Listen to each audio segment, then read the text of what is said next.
May lupa ka, pero wala kang pera. Hindi problema ang pera. Ang problema, hindi mo ginagamit ang titulo mo. Masakit pakinggan, pero yun ang totoo. Maraming Pilipino may lupa, pero hirap pa rin sa buhay. Kasi nakatenga lang, hindi kumikita, hindi ginagamit. Real talk, ang lupa na hindi kumikita, hindi yan asset. Pwede pa nga maging liability kung ikaw pa ang gumagastos. Pero walang pumapasok ng income. Agree ka ba?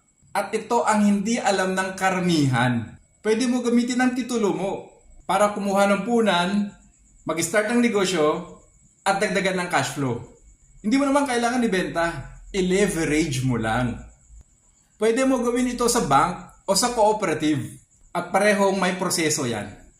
At parehong tinitingnan, clean title ba yan? May kakayahan ka ba magbayad? Magkaiba lang sila sa approach at bilis ng proseso. Kaya piliin mo kung saan ka mas fit.